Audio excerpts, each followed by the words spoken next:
সবাইকে শুভ সন্ধ্যা। ভোরের আলো নিউজের আজকের শিরোনাম, বাড়ি বাড়ি গিয়ে ভোটার তালিকা হালনাগাদ। আগরতলায় বাংলাদেশ দূতাবাসে উগ্রপন্থী হিন্দুদের হামলা এবং ভাঙচুর। পতাকায় প্রণাম না করলে বাংলাদেশিদের চিকিৎসা দেবেন না ভারতীয় চিকিৎসক। সবুজবাগে গলায় রশি পেঁচানো অবস্থায় রিকশা চালকের লাশ উদ্ধার। আগামী ৪৮ ঘণ্টার মধ্যে ৩ দফা দাবি না মানলে পরবর্তী সময়ে কঠোর কর্মসূচির ঘোষণা দিয়েছেন সরকারি তিতুমির কলেজের শিক্ষার্থীরা। এবং রহস্যজনক পোস্ট, ঘরে মিলল অভিনেত্রীর ঝুলন্ত মৃতদেহ। এবারে বিস্তারিত।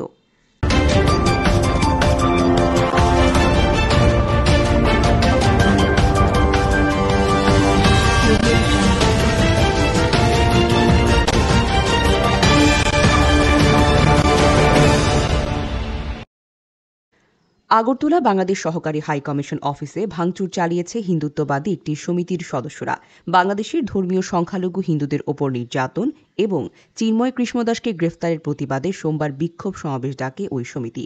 আগরতলার সার্কিট হাউসে অবস্থিত গান্ধী মূর্তির সামনে এই বিক্ষোভটি সমাবেশ করা হয়। পরে বিক্ষোভে সমাবেশ থেকে ৬ জনের একটি প্রতিনিধি দল বাংলাদেশ সহকারী হাইকমিশনে গিয়ে স্মারকলিপি দিয়েছে। এক পর্যায়ে সমিতির বিক্ষুব্ধ সদস্যরা সহকারী হাইকমিশনের ভেতরে প্রবেশ করে এবং বাংলাদেশের জাতীয় পতাকা নামিয়ে ফেলেন এবং এই পতাকাকে ছিঁড়ে ফেলেন। পরে ভবনের সামনে থাকা সাইনবোর্ড ভেঙে আগুন ধরিয়ে দেন। সমিতির এক নারী সদস্য স্থানীয় গণমাধ্যম জাগরণ ত্রিপুরাকে বলেন, প্রতিনিয়ত বাংলাদেশি হিন্দুরা নির্যাতনের শিকার হচ্ছেন। এছাড়া বিনা কারণে চিন্ময় কৃষ্ণ দাসকে গ্রেফতার করা হয়েছে। এরই প্রতিবাদে আজ বাংলাদেশ সহকারী হাইকমিশনে ভাঙচুর চালিয়েছেন তারা। খবর পেয়ে ঘটনাস্থলে ছুটে আসে বিশাল পুলিশ বাহিনী এবং টিএসআর। তাদের দীর্ঘ প্রচেষ্টার পরিস্থিতি নিয়ন্ত্রণে আসে। পতাকায় প্রণাম না করে বাংলাদেশিদের চিকিৎসা দেবেন না ভারতীয় চিকিৎসক। রাতের শিলিগুড়িতে এক চিকিৎসকের চেম্বারের বাইরে লাগানো সেদেশের জাতীয় পতাকা। শেখর বন্দ্যোপাধ্যায় নামে এক চিকিৎসক বাংলাদেশি রোগীদের জন্য দিয়েছেন এই শর্ত। চেম্বারের সামনে সাঁটানো বার্তায় তিনি লিখেছেন, ভারতবর্ষের জাতীয় পতাকা হলো আমাদের মাতৃশব। এই পতাকাকে প্রণাম করে আপনাকে চেম্বারে প্রবেশ করতে হবে।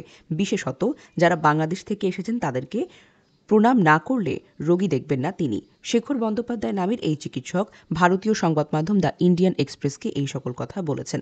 তিনি পশ্চিমবঙ্গের নর্থ বেঙ্গল মেডিকেল কলেজ হাসপাতালের ইএনটি বিভাগের স্পেশাল মেডিকেল অফিসার।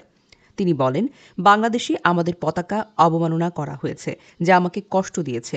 আমি রোগীদের ফিরিয়ে দিতে চাই না, কিন্তু যারা আমাদের দেশে আসবেন আমাদেরকে পতাকাকে সম্মান করতে হবে, সম্মান জানাতে হবে। বাড়ি বাড়ি গিয়ে ভোটার তালিকা হালনাগাদ আগামী বছর। আগামী বছরে ২ মার্চের পর ভোটার তালিকা হালনাগাদে বাড়ি বাড়ি গিয়ে তথ্য সংগ্রহ করবে নির্বাচন কমিশন। এই তথ্য অনুযায়ী তারা ২০২৬ সালে ২ মার্চের চূড়ান্ত হালনাগাদ ভোটার তালিকায় ভোটার হিসেবে অন্তর্ভুক্ত হবেন। তবে এর আগে আইন অনুযায়ী আগামী বছরে ২রা মার্চ চলতি বছরের হালনাগাদ চূড়ান্ত ভোটার তালিকা প্রকাশ করা হবে। আজ সোমবার রাজধানীর আগারগাঁওয়ে নির্বাচন ভবনে ইসির বৈঠকে এই সকল সিদ্ধান্ত হয়। বৈঠক শেষে নির্বাচন কমিশনার আবুল ফজল মোহাম্মদ সানা উল্লাহ সাংবাদিকদের এই সকল তথ্য জানান। আইন অনুযায়ী প্রতিবছর ২ জানুয়ারির আগের বছর হালনাগাদ ভোটার তালিকার খসড়া প্রকাশ করা হয়। ২রা মার্চ প্রকাশ করা হবে চূড়ান্ত তালিকা। তবে এই বছর বাড়ি বাড়ি গিয়ে ভোটারদের তথ্য সংগ্রহ করা হয়নি। নির্বাচন কমিশনের বাড়ি বাড়ি গিয়ে তথ্য সংগ্রহের পাশাপাশি ভোটার হওয়ার উপযুক্ত কোনো ব্যক্তি নিজ উদ্যোগে ইসি কার্যালয়ে গিয়েও কিন্তু ভোটার হিসেবে অন্তর্ভুক্ত হতে পারবেন। সবুজবাগে গলায় রশি পেঁচানো অবস্থায় রিকশাচালকদের লাশ উদ্ধার।